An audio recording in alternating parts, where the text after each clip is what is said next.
Everyone, hello my dear students. मैं हूं Meenakshi from पवन वाग एकेडमी। बच्चों, पवन वाग एकेडमी में आप सभी का स्वागत है।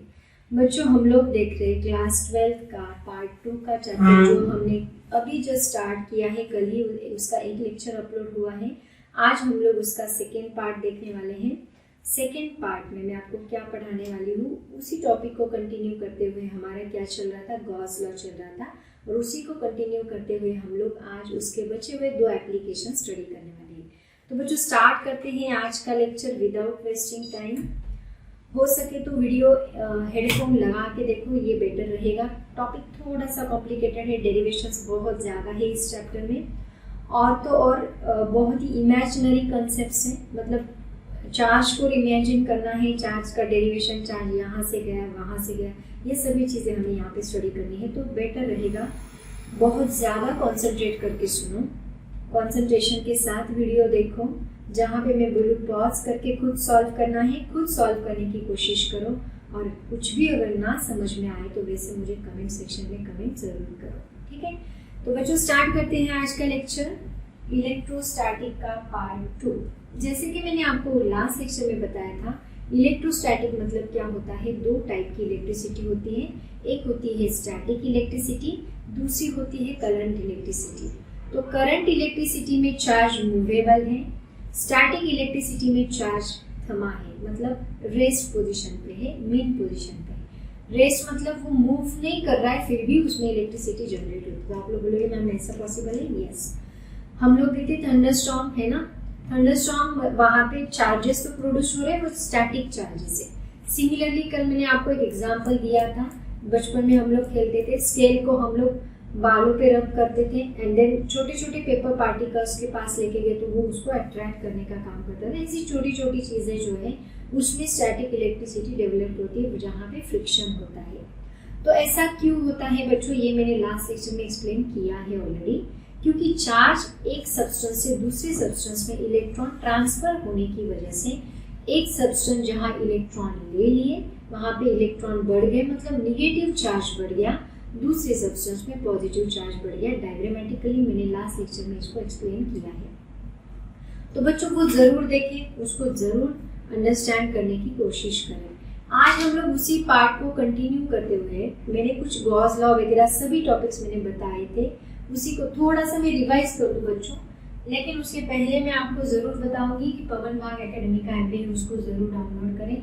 वहाँ पे जाके आपको सभी वीडियोस मिल जाएंगे, प्लेलिस्ट मिल जाएगी, वहाँ पे हैंड रिटन नोट्स भी आपको मिल जाएंगे, एंड वहाँ पे question papers, DPP, daily practice problems, various year question, सब कुछ आपको मिल जाएगा। बस आपको क्या करना है, ये ऐप को डाउनलोड करना है, ठीक है।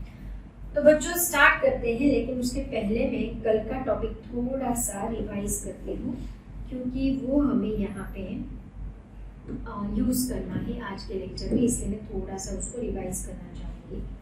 तो देखो बच्चों, कल मैंने आपको क्या बताया था, आपको याद होगा। सबसे पहले हमने स्टडी किया था गॉस लॉ। ओके, जो इम्पोर्टेंट बातें हैं उतनी मैं आपको बता देती हूँ। अगर आपको पता है, जिन्होंने वीडियो देखा है वो लोग इसको फॉरवर्ड कर सकते हैं, या फिर 2 की स्पीड से देख सकते हैं। अगर आपको रिवाइज करना है तो आपके पास बहुत सारे ऑप्शंस हैं।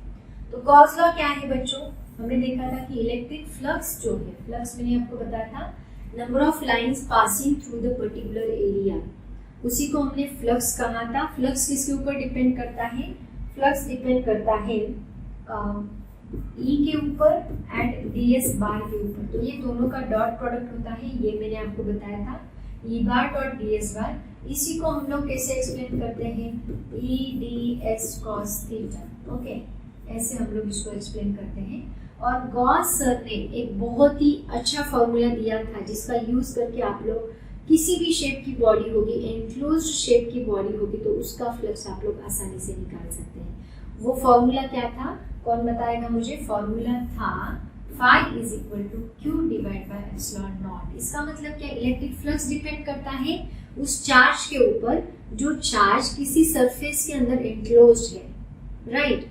और उस चार्ज को मैग्नीट्यूड अगर मैं बढ़ा दूं तो ऑब्वियसली लाइंस बढ़ जाएगी और फ्लक्स बढ़ जाएगा, मतलब Q इंक्रीज होगा।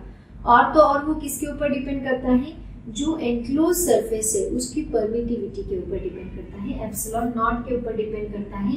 अगर हम लोग एप्सिलॉन नॉट बढ़ा दें तो ऑब्वियसली परमिशन कम हो जाएगी, मतलब लाइंस वहां से उतनी बाहर नहीं निकल सकती, मतलब कम होगा फ्लक्स, है ना। समझ में आया? ये मैंने लास्ट लेक्चर में एक्सप्लेन किया है आपको। ऐसा एनक्लोज सरफेस है, इसके अंदर एक चार्ज रखा है, इससे लाइंस बाहर निकल रही है। अगर ये सरफेस परमिशन ना दे, मतलब एप्सिलॉन नॉट हम बढ़ा दें, तो एप्सिलॉन नॉट अगर हमने बढ़ा दिया तो ऑब्वियसली ये जो चार्ज है इससे निकलने वाली लाइंस क्या हो जाएगी, कम हो जाएगी। इसलिए हमने इसको इनवर्सली प्रोपोर्शनल किया है Q अपॉन एप्सिलॉन नॉट। इसी को हम लोग लिखेंगे EDS cos theta is equal to Q upon epsilon nought. ऐसे भी हम लोग इसको लिखेंगे, ऐसे भी हम लोग इसको लिखेंगे, या फिर क्लोज इंटीग्रेशन ऑफ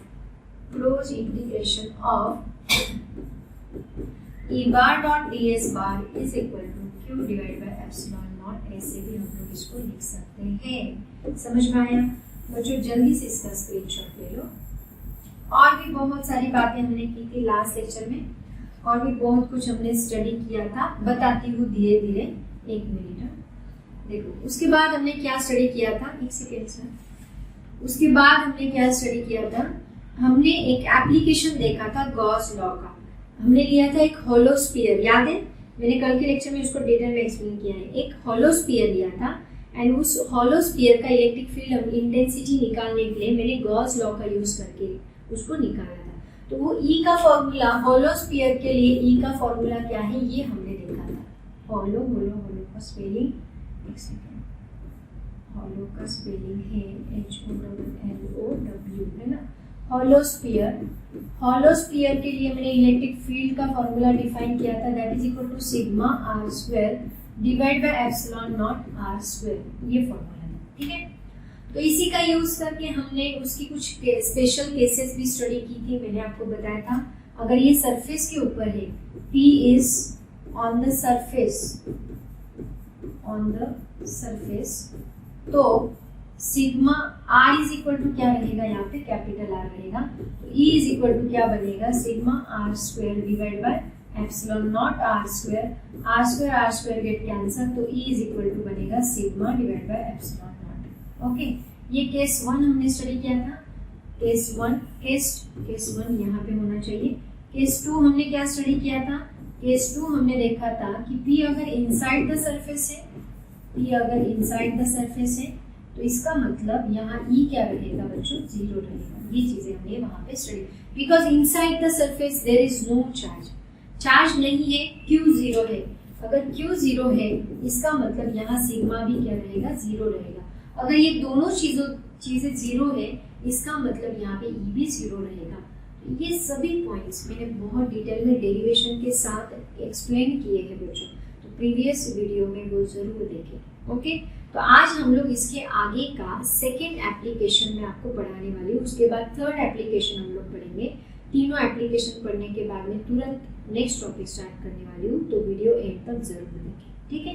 पहले तो आप इसका स्क्रीनशॉट निकालें अगर आपने कल का लेक्चर नहीं देखा है। तो बच्चों, गॉस लॉ का फर्स्ट एप्लीकेशन तो हम लोगों ने स्टडी कर लिया। आज हम लोग उसका गॉस लॉ का सेकेंड एप्लीकेशन स्टडी करने जा रहे हैं, जो कि किससे रिलेट करता है, इनफाइनाइटली लॉन्ग स्ट्रेट वायर से रिलेट करता है, ठीक है। तो देखो यहाँ पे मैंने डायग्राम डिस्प्ले किया है बच्चों, जरूर इसको स्टडी करें। इस डायग्राम को भी आपको ड्रॉ करना है एग्जाम में, याद रखो। तो सेकेंड एप्लीकेशन देखो क्या है, electric field intensity due to an infinitely long straight charge wire और चार्ज कंडक्टिंग सिलेंडर। तो एक लॉन्ग स्ट्रेट चार्ज वायर हमने लिया है और चार्ज कंडक्टिंग सिलेंडर लिया तो भी चलेगा, या फिर लॉन्ग स्ट्रेट वायर लिया तो भी चलेगा। दोनों के लिए हम लोग, जैसे कि कल हमने हॉलो स्फीयर के लिए या फिर शेल के लिए, दोनों के लिए हमने सेम फॉर्मूला डिराइव किया था, वैसे अभी इसके लिए long straight wire and cylinder के लिए हम सेम फॉर्मूला डिराइव करने वाले हैं। तो यहाँ पे सबसे पहले बच्चों आप लोग क्या करोगे, डायग्राम बहुत अच्छे से ड्रॉ करोगे, ठीक है। स्टेप बाय स्टेप मैं आपको बताने वाली हूँ और उसकी शॉर्ट स्टेप्स भी जैसे मैंने कल दिए थे आज भी मैं आपको देने वाली हूँ। तो अभी देखो यहाँ पे मैंने सबसे पहले डायग्राम में क्या किया है वो मैं आपको बताती हूँ, ठीक है। तो यहाँ पे सबसे पहले आप लोग क्या करोगे, let us consider a uniformly charge straight infinitely wire और सिलेंडर, ये कंसिडर किया हमने। हैविंग रेडियस आर, जिसकी रेडियस हमने कितनी ली है, आर जितनी रेडियस ली है।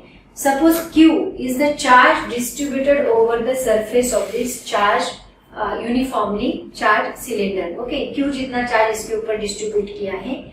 Now I want to find, हमें क्या करना है बच्चों, इस पॉइंट P के ऊपर मुझे इलेक्ट्रिक फील्ड इंटेंसिटी निकालनी है कि अभी ऑब्वियसली ये चार्ज कंडक्टर है तो इससे इलेक्ट्रिक लाइंस ऑफ फोर्स बाहर निकलेगी, दोनों साइड से इलेक्ट्रिक लाइंस ऑफ फोर्स इससे बाहर निकलेगी, मतलब ऐसे लाइंस यहाँ से बाहर निकलेगी।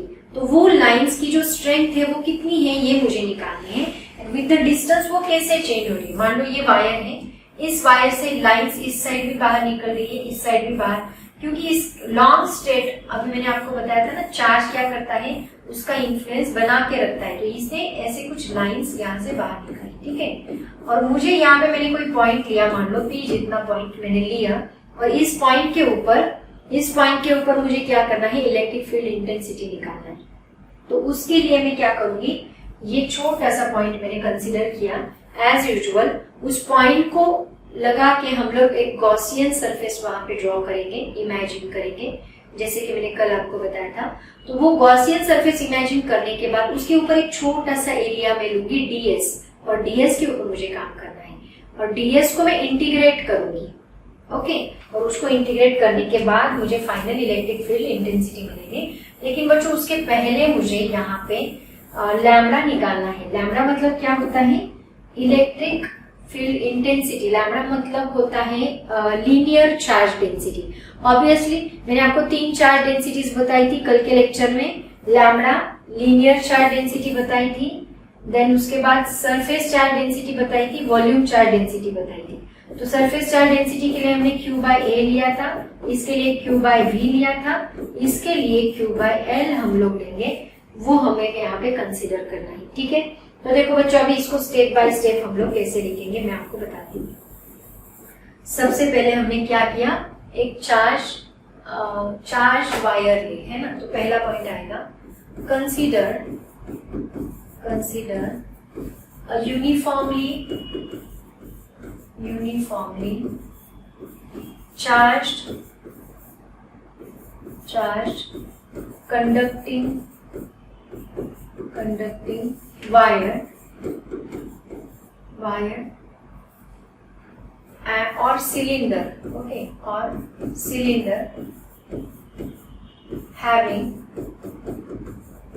रेडियस, कितनी है उसकी रेडियस, अपनी लैंग्वेज में लिखना है, मैं बार बार बताती हूँ, खुद एक बार सुन लो और फिर पॉज करके है ना खुद लिखने की कोशिश करो। ऐसे प्रैक्टिस करोगे तो आपको जरूर लिखते आएगा डेरिवेशन। उसके बाद मैंने क्या बोला, हमें सबसे पहले क्या करना है, उसको हमने कहाँ रखा है, केप्ट इन मीडियम जिसकी परमिटिविटी, मान लो किसी मीडियम में हमने रखा है उस सिलेंडर को, हैविंग परमिटिविटी भी हमें लग रहा है एप्सिलॉन नॉट, ओके। या फिर आप क्या करो, यहाँ पे सेकेंड पॉइंट में ऐसे लिखो, लेट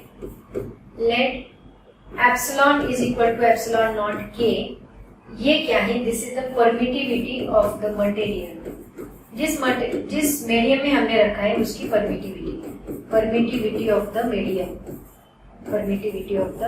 मीडियम, ठीक है। क्योंकि मैंने आपको बोला ना एप्सिलॉन नॉट पे डिपेंड करता है, किसी भी मीडियम की परमिशन लेना जरूरी है अगर हम लाइंस उसमें से पास कर रहे हैं। तो अब मैं क्या लेती हूँ, हम लोग कंसीडर करते हैं linear charge density. Lambda is equal to linear charge density, मतलब क्या, linear charge density means lambda is equal to Q divide by L। तो इससे मुझे Q क्या मिलेगा, लैम्डा इंटू L मिलेगा, ठीक है। उसके बाद थर्ड पॉइंट लेंगे हम लोग इसका, यहाँ पे मैं क्या करने वाली हूँ, I want to find the electric field intensity at point P के ऊपर मुझे इलेक्ट्रिक फील्ड इंटेंसिटी फाइंड करनी है। तो उसके लिए मैं एक गॉसियन सरफेस इमेजिन करूंगी। To find electric field intensity at point P, consider consider a Gaussian surface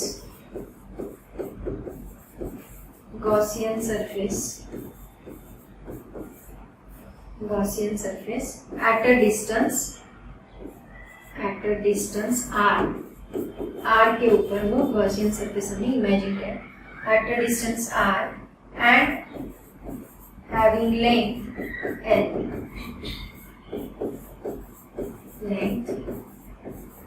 okay. L जितनी लेंथ का गॉसियन सरफेस हमने यहाँ पे इमेजिन किया। अब मैं क्या करूंगी, यहाँ पे एक छोटा सा ds जितना एरिया हम लोग कंसीडर करेंगे। 4th point, consider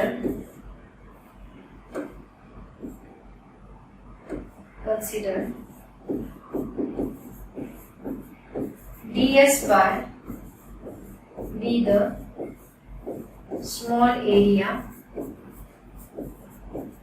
on the Gaussian surface.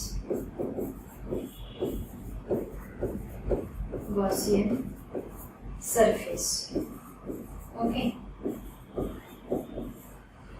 Gaussian surface which is perpendicular to, जो कि perpendicular है, which is perpendicular to E bar and having vector parallel to E bar,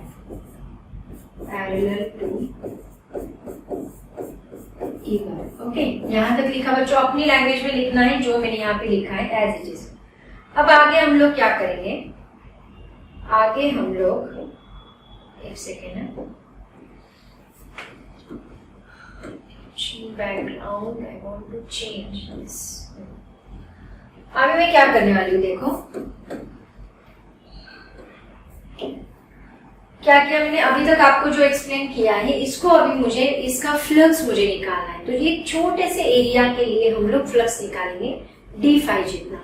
then total flux निकालने के लिए मैं क्या करूंगी, ये पूरा जो एरिया मैंने बनाया है, गॉसियन सरफेस बनाया है, उसका क्लोज इंटीग्रेशन में यहाँ पे लेने वाली हूँ। तो एक छोटा सा एरिया जो है उसका फ्लक्स हम लोग निकालेंगे, ठीक है। तो d5 ये फ्लक्स मैं यहाँ पे निकालने वाली हूँ। एक सेकेंड, ये 0.4 था, 0.5 में लेती हूँ, ठीक है। Consider d5 is the flux on ds bar.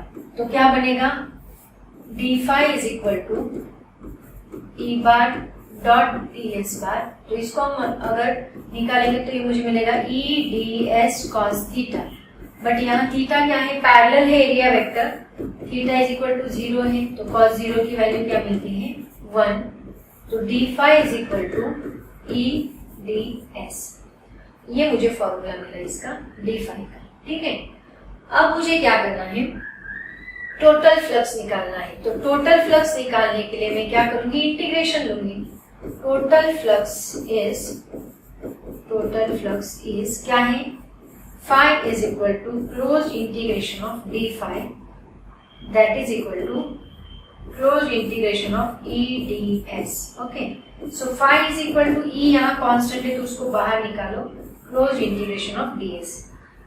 ds मतलब क्या, इसका क्लोज इंटीग्रेशन मुझे निकालना है। ds मतलब टोटल एरिया आ जाएगा उसके अंदर।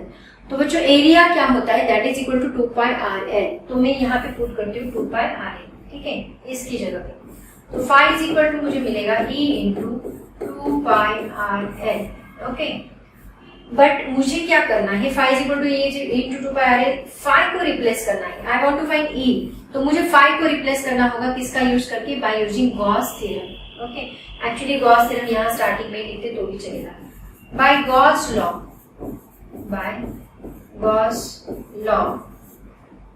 phi इज इक्वल टू क्या होता है, q अपॉन एप्सिलॉन नॉट। तो phi की जगह पे q अपॉन एप्सिलॉन नॉट यहाँ पुट कर दो, तो क्या बनेगा, देखो q upon epsilon naught is equal to, ये मैं लिखती हूँ e इंटू 2πrl, ओके। तो मुझे e निकालना है, तो e इज इक्वल टू क्या बनेगा, q divide by 2π epsilon not r into l।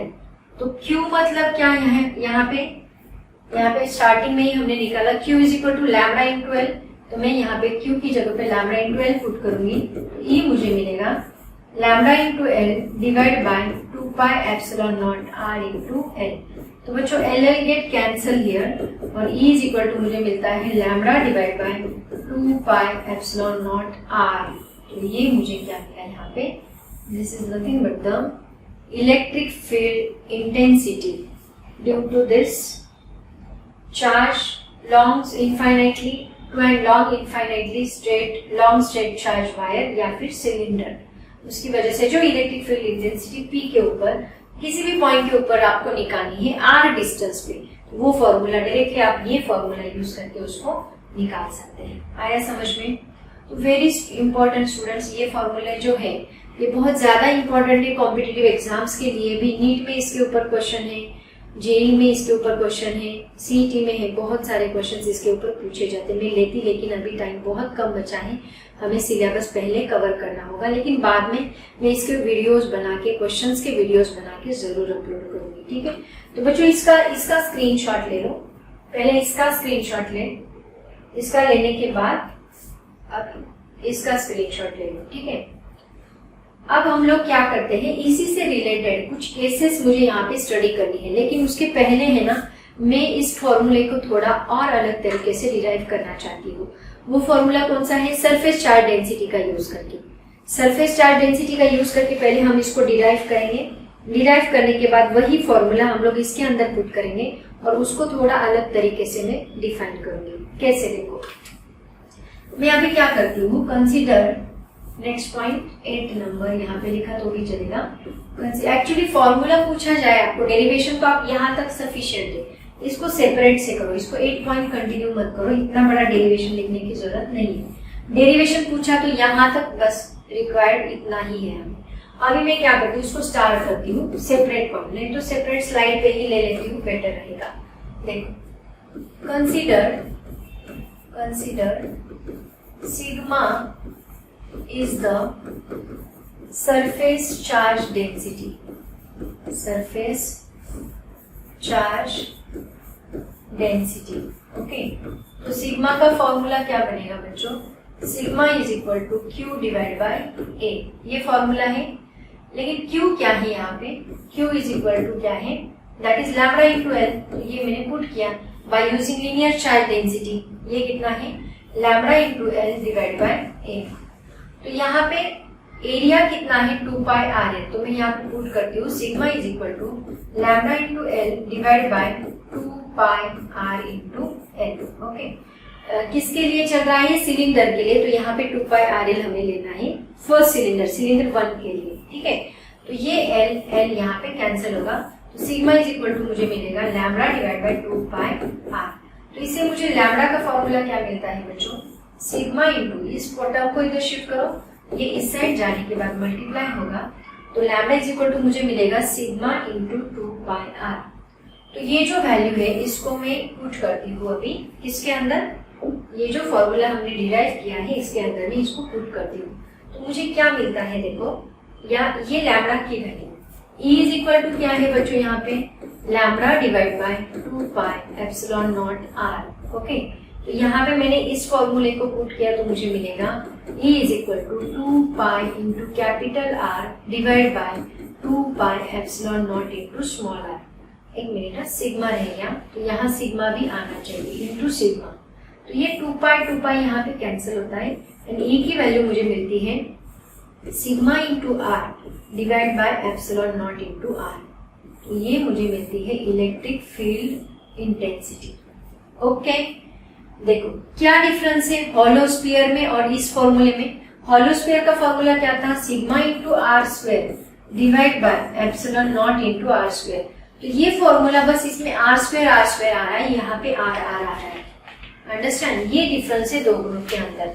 तो ये फॉर्मूला सेम इसके जैसा ही है, इसमें कुछ भी डिफरेंस नहीं। अब इस फॉर्मूले का यूज करके बच्चों में इसकी स्पेशल केसेस आपको बताती हूँ।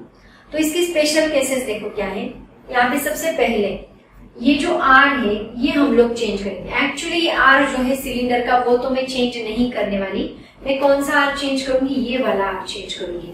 ये वाला R कौन सा रहेगा, एक second I will tell you. ये वाला R मतलब ये आर हमने लिया है, ये वाला आर है ना, गॉसियन सरफेस का जो आर है वो आर हमने यहाँ पे लिया है। तो ये आर मुझे चेंज करना है, तो इसके लिए मैं क्या करूंगी बच्चों, यहाँ पे मैं सबसे पहले तो पहली केस में मैं उस आर को इस सरफेस के ऊपर अज्यूम करने वाली हूँ, ठीक है। उसके बाद उस आर को मैं inside the surface assume, outside का तो हमने निकाल ही लिया। आउटसाइड का हमने क्या निकाला है, यहाँ पे देखो, आउटसाइड का हमने ये निकाला, this is for outside surface, cylinder के आउटसाइड ये केस आ जाएगी। तो कहीं पे भी रहे आप लोग इसको निकाल लो, लेकिन सरफेस के इनसाइड हमें क्या करना है, केस 1 इसका लेना है। Suppose point P is exactly on the surface. Point P कहाँ पे है, exactly on the surface, वो exactly surface के ऊपर है। तो इस केस में small r is equal to क्या मिलेगा मुझे, कैपिटल R मिलेगा। Small r is equal to capital R, okay. अब देखो यहाँ पे स्मॉल r की जगह पे मैं कैपिटल R पुट करूँ तो फॉर्मूला मुझे वही मिलता है जो हमने होलो स्फीयर के लिए लिया था, E into capital R, so sorry, sigma epsilon not है ना, epsilon naught into capital R divide by epsilon naught into capital R। R की जगह पे कैपिटल R पुट किया, दोनों कैंसिल हो गए, तो E इज इक्वल टू मुझे मिलेगा sigma divide by epsilon naught. तो ये मुझे पहली केस मिलती है, किसके लिए, ऑन द सरफेस, सरफेस के लिए मिलती है, ठीक है। सिमिलरली हम लोग केस 2 देखेंगे अभी, किसके लिए, केस 2 हम लोग देखेंगे inside the surface. Again case 2, point P lies inside the surface, inside the surface, inside the cylinder, not surface, inside the cylinder, cylinder के अंदर ये पॉइंट P है। तो ये कितना है, that E is equal to, एक सेकेंड, इनसाइड द सिलेंडर बच्चों Q क्या रहेगा, यहाँ पे inside the cylinder Q is equal to 0 है, तो सिग्मा इज इक्वल टू मुझे क्या मिलेगा, 0। इसका मतलब E इज इक्वल टू मुझे क्या मिलेगा, 0। तो सेम केसेस तो दोनों के लिए सेम एप्लीकेबल हो रही है, inside the surface and outside the surface. क्या क्या फॉर्मूले यूज करने आपको समझ में आ गया। आउटसाइड द सरफेस आप ये फॉर्मूला यूज करोगे, इनसाइड द सरफेस आप ये फॉर्मूला, ऑन द सरफेस आप ये फॉर्मूला यूज करोगे, and inside the surface of ये फॉर्मूला यूज करोगे, ठीक है। तो बच्चों इसका स्क्रीनशॉट ले लो, वेरी इंपॉर्टेंट फॉर्मूले, इसका भी स्क्रीनशॉट आपने ले लिया, अब इसका स्क्रीनशॉट ले लो, ओके। उसके बाद हम लोग इसका नेक्स्ट टॉपिक स्टडी करते हैं। तो बच्चों ये था इसका दूसरा एप्लीकेशन। पहला एप्लीकेशन हमने देख लिया होलो स्फीयर का, शेल का। दूसरा एप्लीकेशन हमने देख लिया लेंथ चार्ज वायर का, सिलेंडर का। अभी तीसरा एप्लीकेशन हम लोग देखने वाले हैं प्लेन शीट का, ठीक है। तो देखते हैं अभी तीसरा एप्लीकेशन, ये वाला, electric field due to an infinite charge plane sheet, okay. तो हमने क्या किया बच्चों, यहाँ पे एक प्लेन शीट लिया है, इस प्लेन शीट के ऊपर ये प्लस चार्ज है, मतलब पूरा चार्ज डिस्ट्रीब्यूटेड है ओवर द सरफेस, ओके। अब क्या होगा कि इस प्लेन शीट की वजह से इस डायरेक्शन में भी इलेक्ट्रिक फील्ड रहेगी, इस प्लेन शीट की वजह से इस डायरेक्शन में भी इलेक्ट्रिक फील्ड रहेगी। मतलब मान लो ये प्लेन शीट है, ये प्लेन शीट पूरा चार्ज से भरा हुआ, तो इस डायरेक्शन में भी ऐसी इलेक्ट्रिक फील्ड रहेगी, इस डायरेक्शन में भी ऐसी इलेक्ट्रिक फील्ड रहेगी, दोनों साइड से इलेक्ट्रिक फील्ड इमेजिन करो, ओके। अब देखो हमने क्या किया है, यहाँ पे मुझे इसका ये निकालना है, इलेक्ट्रिक फील्ड इंटेंसिटी निकालनी है। तो बच्चों मुझे दोनों साइड के पॉइंट्स मुझे यहाँ पे कंसीडर करने हैं। कौन से, मैं यहाँ पे एक पॉइंट P कंसीडर करती हूँ, जिसके ऊपर मैंने ds बार जितना एरिया कंसीडर किया है पॉइंट P पे, जो कि एट अ डिस्टेंस r पे है यहाँ से, ठीक है। इलेक्ट्रिक फील्ड इस डायरेक्शन में रहेगी, ऑब्वियसली अपोजिट डायरेक्शन में भी रहेगी। यहाँ पे हमने और एक पॉइंट कंसीडर किया है, कौन सा, P डैश, जो कि उसके बैक साइड पे है, और आइदर साइड दोनों का डिस्टेंस हम लोग सेम लेने वाले हैं, r, तो दोनों के ऊपर इलेक्ट्रिक फील्ड भी क्या रहेगी, सेम रहेगी।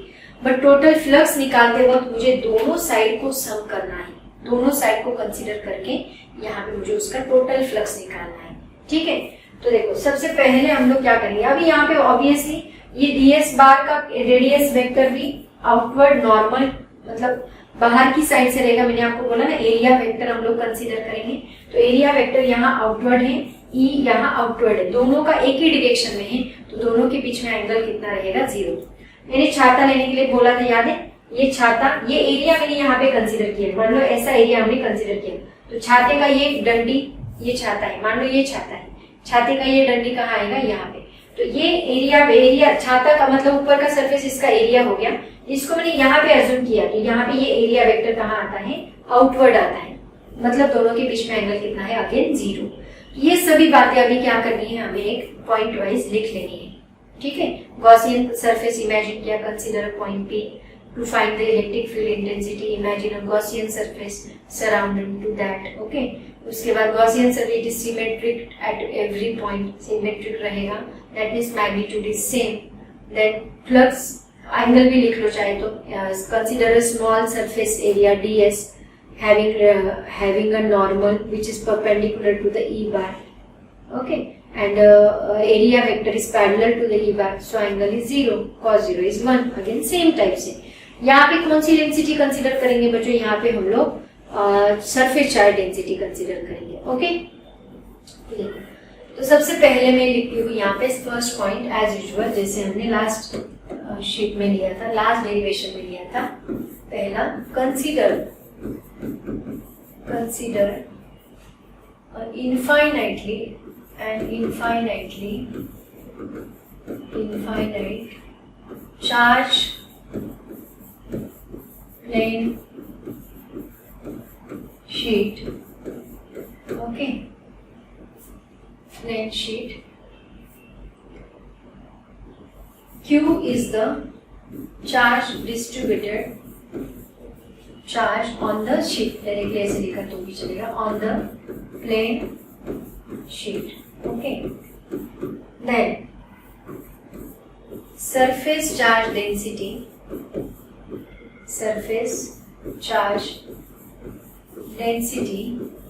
is क्या आएगी, sigma is equal to Q divide by A, okay.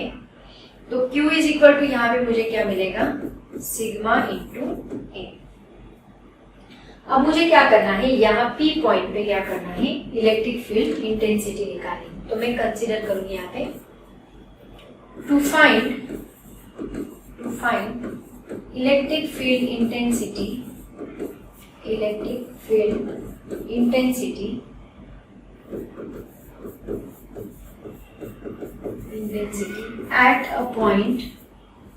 at a point P which is at a distance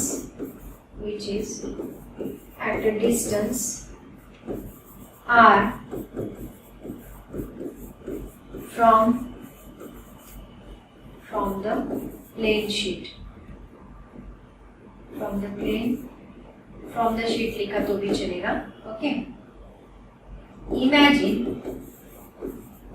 a Gaussian surface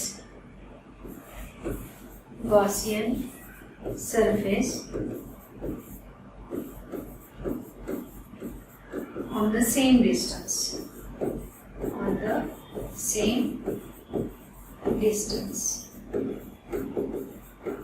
okay. उसके बाद हम लोग एक ds एरिया कंसीडर करने वाले हैं। ds is a small area at a point P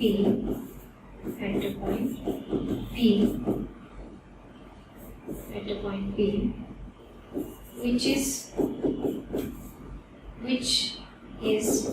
perpendicular to the field and having vector, and its vector is parallel to the field. Vector is parallel to the field. Okay. Means E bar को parallel है तो theta क्या रहेगा यहाँ पे 0। अब हम लोग क्या करेंगे, again I should take the extra page. अभी हम लोग क्या करेंगे, इसका फ्लक्स निकालने वाले हैं, तो हम लोग यहाँ पे थीटा एंगल कंसीडर करेंगे। नाउ टोटल फ्लक्स, उसके लिए चौथा पॉइंट हो गया। फोर्थ पॉइंट लिखो। पहले गॉस लॉ अप्लाई करेंगे। Apply Gauss law, first Gauss law apply करेंगे। Gauss law,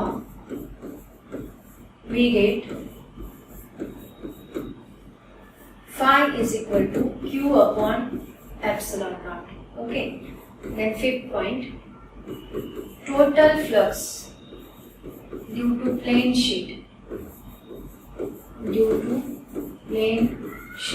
is equal to, अब बच्चों मुझे दोनों साइड का कंसीडर करना है।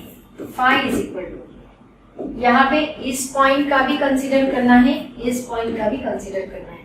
तो कितना आएगा? phi is equal to close integration of E bar dot ds bar at point P plus close integration of E bar dot ds bar at point P dash. Okay, तो यहाँ E bar dot ds bar अभी मैंने ADS ही लूंगी क्योंकि यहाँ theta कितना है, theta is equal to 0 है, तो cos 0 की वैल्यू 1 है, तो यहाँ पे ये EDS ही आएगा। इसका मतलब phi इज इक्वल टू मुझे मिलेगा close integration of EDS plus close integration of EDS। E यहाँ पे कांस्टेंट है, E बाहर निकालो, क्लोज इंटीग्रेशन ऑफ DS आएगा प्लस E कांस्टेंट है, बाहर निकालो, क्लोज इंटीग्रेशन ऑफ DS आएगा। बच्चों DS क्या हो गया? टोटल एरिया, मतलब मैं यहाँ A लिख सकती हूँ। तो phi इज इक्वल टू मुझे क्या मिलेगा? E into A plus E into A, तो ये मुझे मिलेगा ट्वाइस E इंटू A। ठीक है, अब मैं यहाँ phi की जगह पे गॉस का जो फॉर्मूला है वो पुट कर दी, तो मुझे क्या मिलेगा? देखो, phi q upon epsilon naught is equal to twice E into A।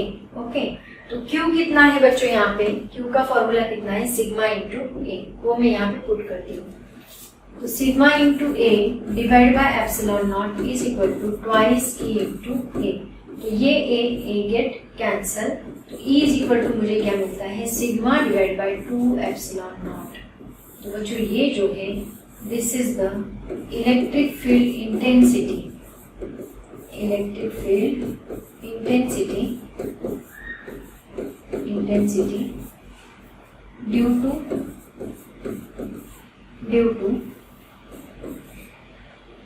Due to charged plane sheet. Okay, ये फॉर्मूला हम यहाँ पे लिखेंगे। ठीक है बच्चों, जल्दी से इसका स्क्रीनशॉट निकालो। इसके ऊपर है ना सीईटी में एक क्वेश्चन पूछा गया था, क्वेश्चन ऐसे ओरली बता देती हूँ आपको। क्वेश्चन देखो क्या था, मैंने क्वेश्चन नहीं डाला है बट मुझे आदत लग गई क्वेश्चन डिस्कस करने की, तो मैं बता देती हूँ आपको क्या क्वेश्चन था इसके ऊपर। सीईटी 2018 में शायद से, सीईटी 2018 में क्वेश्चन था। The expression for electric field intensity at a point outside the uniformly charged thin plane sheet is, मतलब इलेक्ट्रिक फील्ड इंटेंसिटी का जो एक्सप्रेशन है due to infinitely charge plane sheet is, और ऑप्शन दिए थे। पहला ऑप्शन दिया था इंडिपेंडेंट ऑन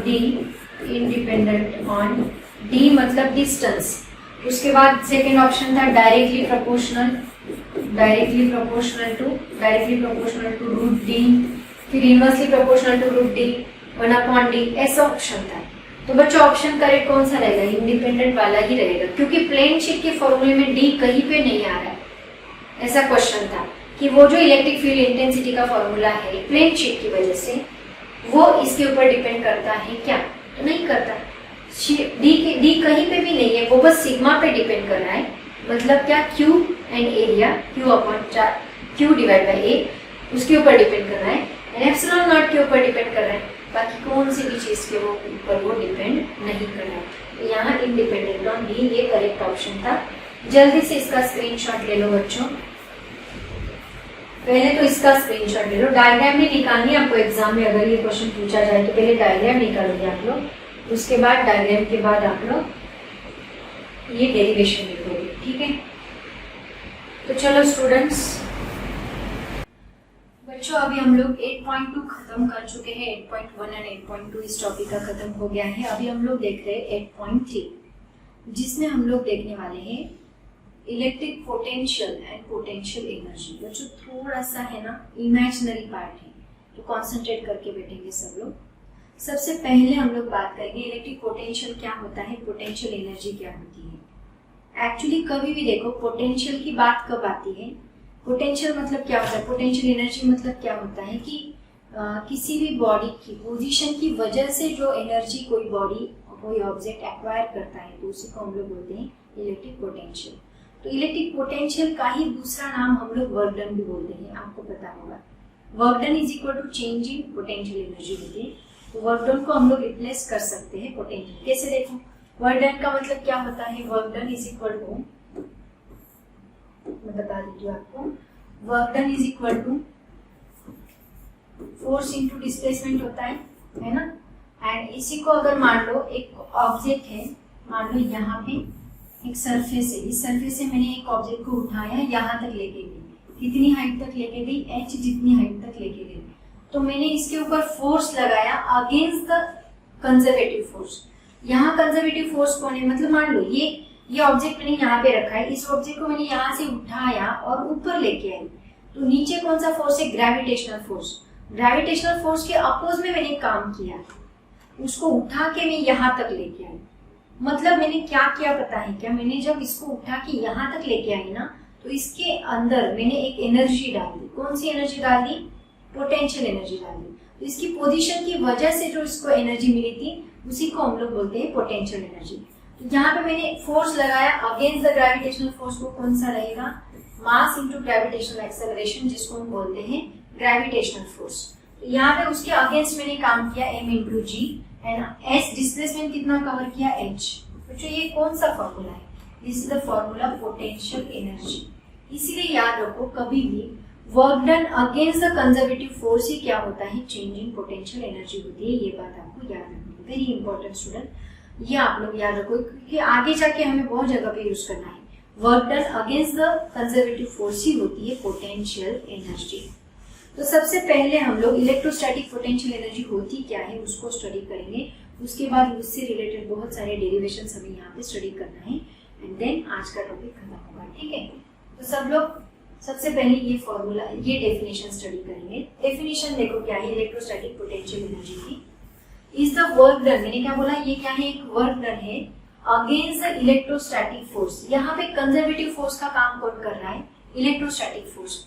कंजर्वेटिव फोर्स मतलब क्या होता है कि जो किसी पाथ के, एक्चुअल पाथ के ऊपर डिपेंड नहीं करता, उसको हम लोग बोलते हैं कंजर्वेटिव फोर्स। ये कंजर्वेटिव फोर्स है, इलेक्ट्रोस्टैटिक फोर्स हो गया, ग्रेविटेशनल फोर्स हो गया, जो कि एक्चुअल पाथ के ऊपर डिपेंड नहीं करते। बताऊंगी डेरिवेशन के बाद कैसे डिपेंड नहीं करता। Against the electrostatic forces to achieve a certain configuration of charges in a given system. देखो, to achieve a certain configuration of charges in a given system कैसे, देखो मैं बताती हूँ आपको। इसके लिए मैं आपको एक सिंपल एग्जांपल देती हूँ। मान लो एक ऐसा स्लोप है, स्लोप का रोड है, ठीक है, और यहाँ पे आप लोग है ना साइकिल चला रहे हो, ये आपकी साइकिल है।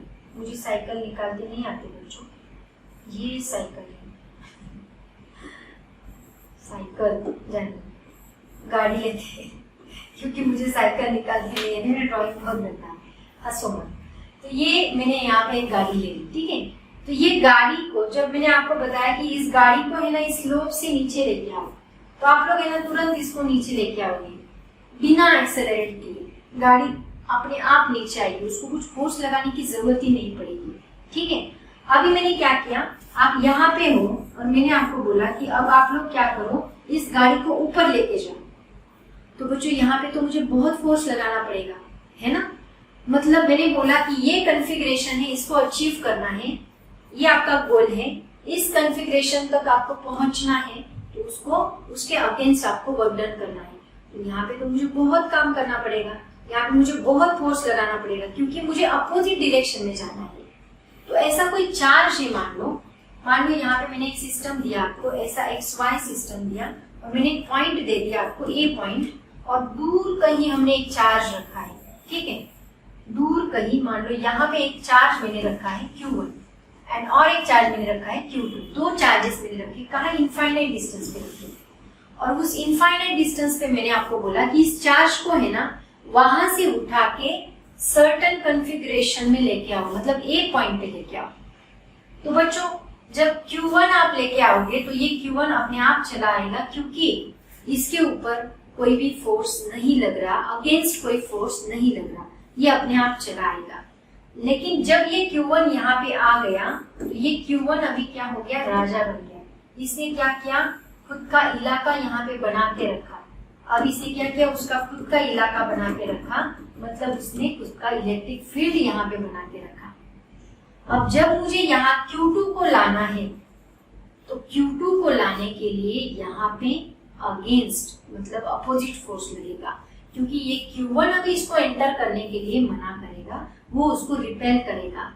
तो जब मुझे Q2 को यहाँ लाना है तो मुझे काम करना पड़ेगा, मतलब वर्क डन करना पड़ेगा, फोर्स लगाना पड़ेगा अगेंस्ट द इलेक्ट्रोस्टैटिक फोर्स, उसको मुझे पुश करना पड़ेगा। इसका मतलब अगेंस्ट द कंजर्वेटिव फोर्स में यहाँ पे वर्क डन करेंगे, और वही वर्क डन इस चार्ज के अंदर as a electrostatic potential energy save हो रहा है, समझ में आ रहा है, स्टोर हो रहा है। उसी को हम लोग क्या बोलते हैं, इलेक्ट्रोस्टैटिक पोटेंशियल एनर्जी। मान लो इस चार्ज को उठा के मैंने कितने डिस्टेंस से लेके आई, dr जितने डिस्टेंस से मैं इसको लेके आई, और इसको यहाँ तक लाने के लिए मुझे कितना फोर्स लगा, F बार जितना फोर्स लगा। आया समझ में सबको। तो work done against the electrostatic force, यहाँ पे क्या बनेगा, work done against the electrostatic force क्या बनेगा, against the electrostatic force is equal to क्या बनेगा बच्चों, दैट इज इक्वल टू बनेगा फोर्स इंटू डिस्प्लेसमेंट मतलब F bar dot dr bar. और मैंने क्या बोला, यही क्या है, this is nothing but the electrostatic potential energy. Electrostatic potential energy is equal to क्या है, इलेक्ट्रोस्टैटिक पोटेंशियल एनर्जी, यही क्या है आपका F बार डॉट dr बार। तो बच्चों इलेक्ट्रोस्टैटिक पोटेंशियल की एनर्जी मतलब du इज इक्वल टू होता है F बार डॉट dr बार। तो ये हमारा इलेक्ट्रोस्टैटिक पोटेंशियल एनर्जी का फॉर्मूला आएगा, ठीक है। इसी को हम लोग है ना अपोजिट लगाते हैं, मतलब माइनस साइन लगाते हैं। माइनस साइन क्यों लगाते हैं बच्चों, क्योंकि इसका जो फोर्स है वो इस डायरेक्शन में होता है और हम dr बार उसको इस डायरेक्शन में लगाते हैं, तो इसको हम लोग निगेटिव साइन से भी दिखाते हैं, du bar is equal to minus F dot dr, ऐसे भी हम लोग इसको लिखते हैं, निगेटिव साइन से भी हम लोग इसको लिखते हैं। आया समझ में। तो ये था हमारा इलेक्ट्रोस्टैटिक पोटेंशियल एनर्जी का फॉर्मूला। इसी का यूज करके हमें यहाँ पे इसको डिराइव करना है। कैसे, देखो वर्क डन का फॉर्मूला मुझे यहाँ पे डिराइव करना है। पहले इसका स्क्रीनशॉट निकालो बच्चों, ये भी इम्पोर्टेंट है। अब हम लोग देखते हैं इसका expression for electrostatic potential energy. पहले हम इसको 2 पॉइंट्स के लिए डिराइव करेंगे, उसके बाद हम लोग दोनों का डिस्टेंस कंसीडर करके उसको डिराइव करेंगे। कैसे, देखो अब मैंने क्या किया है, यहाँ पे डेरिवेशन है, सब लोग ध्यान देंगे, स्टेप बाय स्टेप में लेके दूंगी डेरिवेशन भी। अब देखो क्या किया हमने, एक पॉइंट लिया जो कि हमने एक प्लस क्यू चार्ज, एक पॉजिटिव चार्ज लिया जो कि हमने ओरिजिन O पे रखा है, ठीक है। अब ये ओरिजिन O पे रखने के बाद ये क्या करेगा, खुद की इलेक्ट्रिक फील्ड इस डायरेक्शन में लगाएगा, क्योंकि पॉजिटिव चार्ज है तो आउटवर्ड इलेक्ट्रिक फील्ड रहेगी। तो इसकी इलेक्ट्रिक फील्ड जो है वो कहाँ पे रहेगी, ये देखो इस डायरेक्शन से इसकी इलेक्ट्रिक फील्ड जा रही आउटवर्ड, ठीक है। अब कोई दूसरा चार्ज है जिसका नाम है प्लस Q0, दूसरा चार्ज है जिसका नाम है प्लस Q0, उसको मुझे कहाँ पे लाना है, A पॉइंट से लेके B पॉइंट तक अपोजिट डायरेक्शन से लाना है। बट ये इसका इलाका है प्लस Q का, ये तो उसको आने नहीं देगा, इसके लिए मुझे क्या करना है, उसके ऊपर फोर्स लगाना है। तो मैं क्या करूंगी, सबसे पहले एक छोटा सा डिस्टेंस कंसीडर करूंगी dr बार के ऊपर वर्क डन करूंगी और देन टोटल वर्क डन निकालने के लिए मैं उसको इंटीग्रेट कर दूंगी, वेरी सिंपल, ठीक है। तो बच्चों फोर्स इस डायरेक्शन में लग रहा है, इस प्लस Q0 को मुझे इस डायरेक्शन में खींच के लाना है, कहाँ तक, B पॉइंट तक खींच के लाना है। तो यहाँ पे मैं इस A पॉइंट का डिस्टेंस लेती हूँ R1, B पॉइंट का डिस्टेंस में लेती हूँ R2। इतने डिस्टेंस से मुझे R1 से R2 तक उस पॉइंट को खींच के लाना है, मतलब मुझे फोर्स लगाना पड़ेगा तभी ये पॉइंट यहाँ तक आएगा। उसी को हम लोग बोलेंगे वर्क डन, और वही रहेगी हमारी इलेक्ट्रोस्टैटिक पोटेंशियल एनर्जी। तो इसको मैं अभी डिराइव करने जा रही हूँ। डायग्राम मैंने आपको समझा दिया है, इस डायग्राम का कंस्ट्रक्शन पहले हम लोग लिखेंगे। इसमें सबसे पहला पॉइंट आएगा consider plus Q charge kept at point O के ऊपर हमने उसको रखा, ठीक है। Then let Fe bar is the force, electrostatic force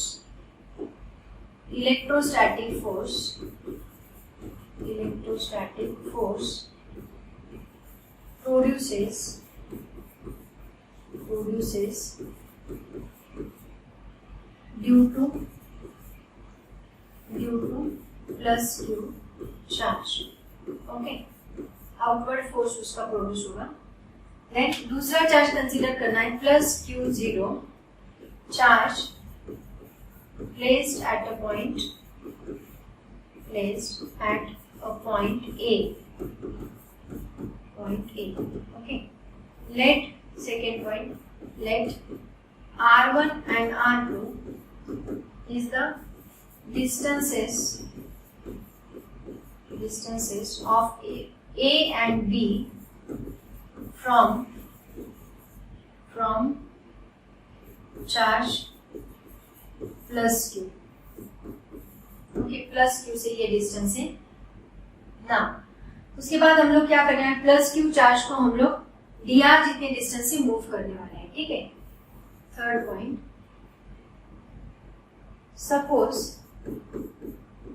suppose charge plus Q0 move at a distance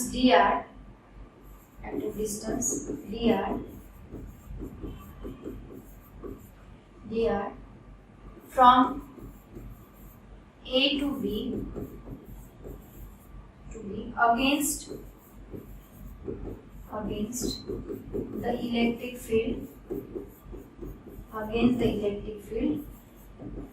E, okay, against the electric field E bar, okay। अब देखो, so work is done here, therefore work done to move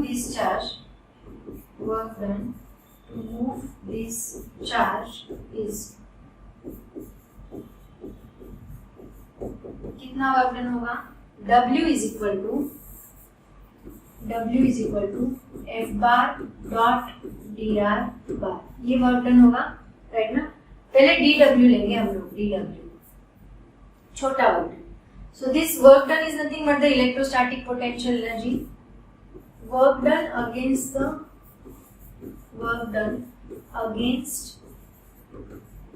the electric field, the electrostatic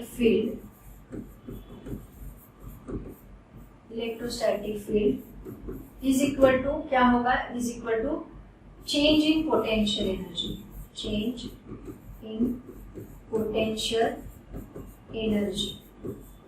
okay. हम लोग पहले छोटे dr के लिए काम कर रहे हैं, उसके बाद बड़े dr के लिए हम इसको इंटीग्रेट करेंगे। therefore du is equal to क्या आएगा, dw की जगह पे du लिखेंगे हम लोग f bar dot dr bar, और इसी को हम लोग लिखेंगे माइनस f इंटू dr, ठीक है। इसको निगेटिव साइन लगाए क्योंकि f इस डायरेक्शन में है, dr हम इस डायरेक्शन में ला रहे हैं, दोनों का इक्वल एंड अपोजिट है, इसलिए हमने उसको निगेटिव साइन दिया, ठीक है। बच्चों ये हुआ स्मॉल वर्क डन। अब मुझे क्या करना है, टोटल वर्क डन निकालना है, मतलब टोटल पोटेंशियल एनर्जी यहाँ पे निकालनी है, ठीक है। dr जितना डिस्टेंस ट्रैवल किया, अगर मुझे total change in potential energy निकालनी है तो मैं इसको इंटीग्रेट करूंगी, तो 6 पॉइंट हमारा वही रहेगा, टोटल पोटेंशियल एनर्जी इज क्या बनेगी, u is equal to integration of, एक मिनट, इसको जगह नहीं है यहाँ, मैं क्या करती हूँ, इसको इस पॉइंट को है ना दूसरी स्लाइड पे लेती हूँ क्योंकि जगह नहीं है ना, यहाँ पे लेते हैं। Now the total potential energy is total change in potential energy, ऐसा लिखो, total change in potential energy is U is equal to integration of R1 to R2। कहाँ तक लेना है टोटल चेंज? R1 से, ये R1 to R2 तक मुझे टोटल चेंज लेना है, R1 to R2 du। Okay, so U is equal to integration of R1 to R2 du कितना है? du अभी हमने निकाला कितना है, f bar dot minus f bar dot dr बार। तो मैं यहाँ पे लिखती हूँ माइनस f डॉट dr। ठीक है, तो बच्चों f कितना है according to Coulomb's force? According to Coulomb's law, f कल मैंने आपको बताया था, according to Coulomb's law, according to Coulomb's law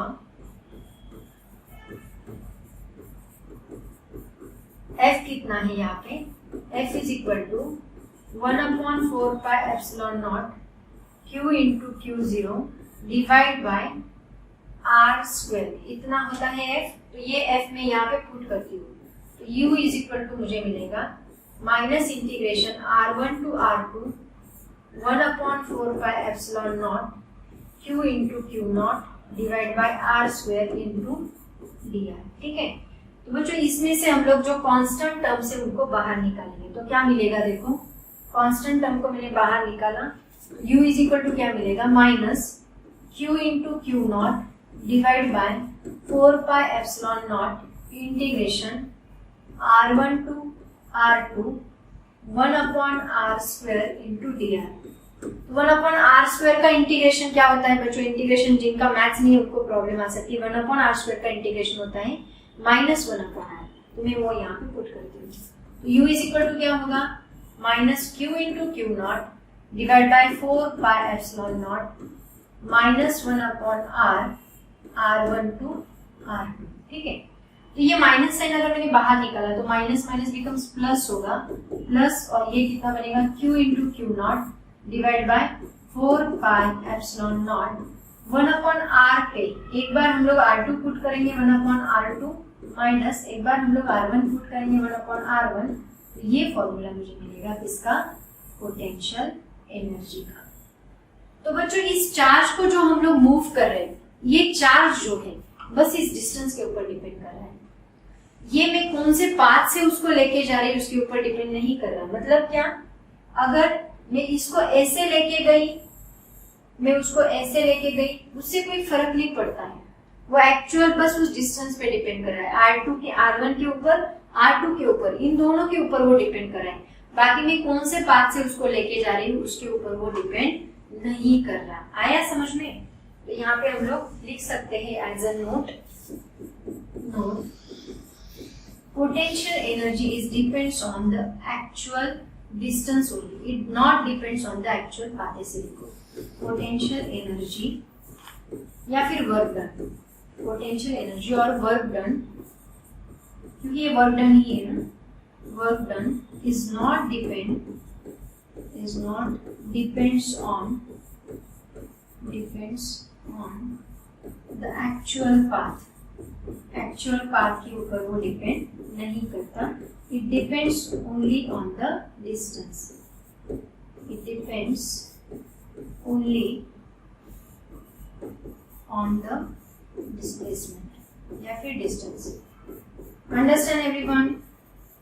okay, तो ऐसे हम लोग लिखेंगे। तो देखो ये सबसे पहले हम लोग ये फॉर्मूला डिराइव करेंगे। क्या किया आपको समझ में आया? स्टेप बाय स्टेप मैंने लिखा है। वर्क डन लिखो, वर्क डन के ऊपर से पोटेंशियल एनर्जी लिखो, du। स्मॉल पोटेंशियल एनर्जी ली, उसके बाद उसको इंटीग्रेट किया, इंटीग्रेट करने के बाद फोर्स का फॉर्मूला लिखा, फोर्स का फॉर्मूला पुट करने के बाद उसका इंटीग्रेशन लिया 1/r² का, R2 पुट किया, R1 पुट किया। स्टेप्स बता दूं स्मॉल। सबसे पहला स्टेप हमने क्या किया, यहाँ पे स्मॉल स्टेप्स लिख लो। पहला स्टेप हमने निकाला dw, है ना, dw को ही हमने कहा du, dw को ही कहा du। देन टोटल, उफ क्या हो गया, थैंक गॉड। उसके बाद हमने किया du से हमने निकाला टोटल, du को इंटीग्रेट किया। एक मिनट है बच्चों, ये मैजिक कर रहा है बोर्ड, एक मिनट। उसके बाद हमने लिया du का इंटीग्रेशन, du का फॉर्मूला पुट किया, फिर हमने फोर्स का फॉर्मूला निकाला एंड फोर्स का फॉर्मूला इसके अंदर पुट करने के बाद बस उसको सॉल्व किया, उसका फाइनल डेरिवेशन आ गया। आया समझ में? dw को du कहा, du को इंटीग्रेट किया, इंटीग्रेट के बाद उसके अंदर फोर्स पुट किया। बस ये फॉर्मूला लेकिन दिमाग में होनी चाहिए तभी आपको आएगी, ठीक है। पहले इसका स्क्रीनशॉट, देन इसका स्क्रीनशॉट, जल्दी से निकाल लो बच्चों। उसके बाद उन्होंने पूछा है work done against the electrostatic force क्या होता है, वही जो अभी हमने स्टडी किया। क्या work done against the electrostatic force, मतलब वही फॉर्मूला आएगा यहाँ पे, क्योंकि मैंने क्या बोला, work done against the electrostatic force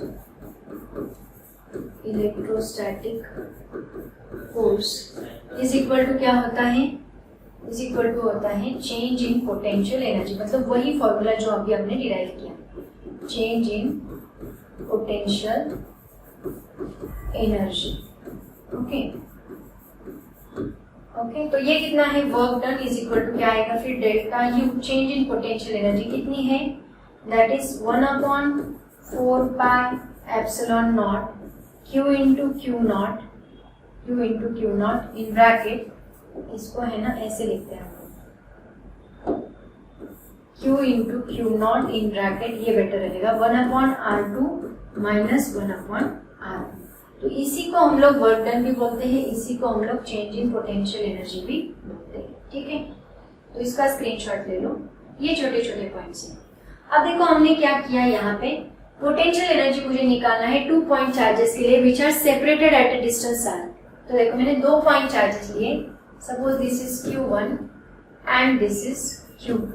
okay, इन दोनों के बीच का डिस्टेंस कितना है r, तो उसको मैंने सेपरेट किया 2 पॉइंट चार्जेस को r जितने डिस्टेंस से, और उन्होंने पूछा कि इसका पोटेंशियल एनर्जी क्या आएगा। तो वही बच्चों देखो पोटेंशियल एनर्जी का फॉर्मूला क्या बनेगा, U is equal to Q into, काम करते हैं इसको है ना 1/4 पाई एप्सिलॉन नॉट को साइड में लिख लेते हैं, 1/4 pi epsilon naught Q into Q naught तो आएगा, Q इंटू क्यू नॉट नहीं, यहाँ 2 चार्जेस मैंने कौन से लिए, Q1 एंड Q2, तो मैं लिखती हूँ Q1 into Q2 divide by R, Q1 into Q2, बस दोनों को हमने R से डिवाइड किया, that's it only. 1/R2 minus 1/R1 किया था ना, मतलब दोनों को हमने किससे डिफरेंस किया है, किससे सेपरेट किया है, R से। तो मैंने वहां पे बस क्या लिखा, R। तो पोटेंशियल एनर्जी का एक्चुअली ये फॉर्मूला हम लोग यूज करते हैं बहुत ज्यादा, R2 माइनस R1 इतना यूज नहीं होता, ये फॉर्मूला सबसे ज्यादा यूज होता है। U is equal to 1/4 pi epsilon naught Q1 into Q2 upon R, और यहाँ 1/4 पाई एप्सिलॉन नॉट की वैल्यू मैंने आपको क्या बताई कि याद है, दैट इज इक्वल टू होता है 9 इंटू 10⁹ न्यूटन मीटर स्क्वायर पर कूलम स्क्वायर, ये उसकी वैल्यू होती है। तो और Q आपको दिया रहेगा, Q1 Q2 दिया रहेगा, R दिया रहेगा आपको, आप लोग ऐसे उसकी पोटेंशियल एनर्जी निकाल सकते हैं। समझ में आया सबको? तो बच्चों इसका भी स्क्रीनशॉट ले लो। ये छोटे छोटे पॉइंट्स आपके बुक के हैं, मैंने सभी यहाँ पे कवर किए हैं, मैंने एक भी पॉइंट स्किप नहीं किया है। उसके बाद देखो बच्चों, इलेक्ट्रोस्टैटिक पोटेंशियल एनर्जी के अलग अलग यूनिट्स होते हैं। तो सबसे पहला यूनिट होता है 1 जूल, जो कि बहुत ज्यादा हम लोग यूज करते हैं। 1 जूल हम कब कहेंगे, अब पोटेंशियल एनर्जी मैंने क्या बताया, potential energy is equal to क्या है, that is equal to work done. हमने देखा work done is equal to, यहाँ पे हमने चार्ज लिया एंड पोटेंशियल लिया। हम लोग किसी भी चीज को, चार्ज को मूव करने के लिए हम लोग क्या करेंगे, उसको एनर्जी लगाएंगे, एनर्जी स्टोर करेंगे, ठीक है। वो एनर्जी 1 कूलम चार्ज के लिए, 1 पोटेंशियल डिफरेंस के लिए कितनी एनर्जी वहां पे स्टोर होगी, उसी को हम लोग क्या बोलेंगे, that is nothing but the 1 joule potential. मतलब क्या, यहाँ पे मैं आपको डेफिनेशन बताती हूँ, देखो इसकी, सब 1 कूलम चार्ज 1 पोटेंशियल डिफरेंस है ना, तो 1 उसके एनर्जी स्टोर करनी है हमें to moving a 1 coulomb charge, to moving a 1 coulomb charge through a potential difference of 1 volt, ऐसे हम लोग बोलेंगे। This is energy stored to moving कौन, कितने चार्ज को, 1 कूलम चार्ज थ्रू कितने पोटेंशियल डिफरेंस के अंदर, through a potential difference of 1 volt, इसको हम लोग बोलेंगे 1 जूल। सिमिलरली बच्चों ये तो एक यूनिट हो ही गया इलेक्ट्रोस्टैटिक पोटेंशियल एनर्जी का। ऐसा ही दूसरा यूनिट है, कौन सा? 1 इलेक्ट्रॉन वोल्ट। 1 इलेक्ट्रॉन वोल्ट सबसे ज्यादा है ना काइनेटिक एनर्जी के लिए यूटिलाइज होता है। मतलब क्या देखो, 1 इलेक्ट्रॉन वोल्ट मतलब काइनेटिक एनर्जी रिक्वायर्ड, ऐसे हम लोग लिखेंगे required moving and electron electron को मूव करने के लिए काइनेटिक एनर्जी लगेगी हमें between moving and electron in 2 points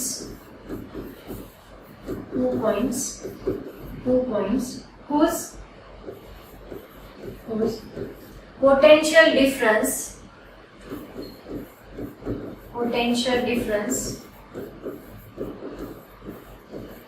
is maintained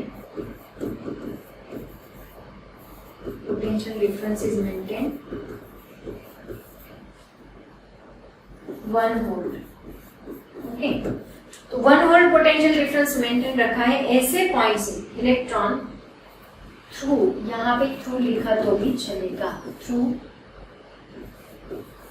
in 2 points whose potential difference is maintained 1 volt. तो ऐसे इसके लिए जो काइनेटिक एनर्जी लगेगी, मतलब 2 पॉइंट्स हैं, ये 2 पॉइंट्स हैं जिनका पोटेंशियल डिफरेंस हमने 1 वोल्ट मेंटेन किया है।